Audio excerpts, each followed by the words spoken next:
On en vient maintenant à cette information qu'il faut encore vous donner au conditionnel, puisqu'elle n'a pas reçu ce soir de confirmation officielle. Nicolas et Cécilia Sarkozy auraient engagé une procédure pour officialiser leur séparation.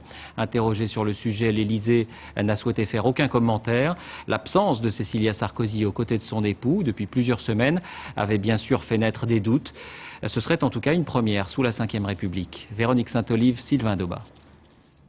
Depuis des semaines, les journaux alimentent la rumeur d'une séparation des époux Sarkozy. En effet, la dernière apparition publique de Cécilia Sarkozy remonte au 14 juillet dernier sur le perron de l'Élysée.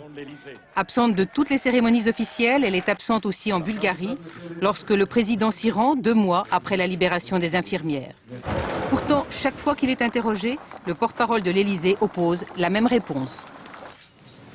Je n'ai aucun commentaire à faire sur cette question. Mais ce matin, sur son site, le Nouvel Observateur va plus loin. Il affirme que la séparation serait consommée.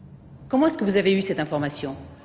Écoutez, nous avons eu cette information lundi soir par un informateur qui était manifestement avec le couple ou avec Madame Sarkozy, ou en tout cas en ligne directe avec elle, et pratiquement, je dirais, en temps réel. C'est vrai que cette source est proche de Madame Sarkozy, et c'est vrai que donc ça semblerait indiquer que c'est elle qui souhaitait que cette information soit rendue publique. La vie politique continue, mais dans les couloirs de l'Assemblée, on ne parle que de cela. Il apparaît que le président de la République connaît aujourd'hui une épreuve affective, qui est aussi sans doute une épreuve politique, parce qu'il a gravi les échelons du pouvoir avec son épouse ou son ex-épouse. Le seul qui a commenté sa vie privée, ce soit lui-même. Nicolas Sarkozy, lui, enchaîne sa journée comme si de rien n'était.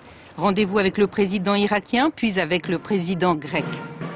Cet après-midi, discours au Conseil économique et social sur la lutte contre la pauvreté, mais les questions sur sa situation personnelle sont plus que jamais malvenues.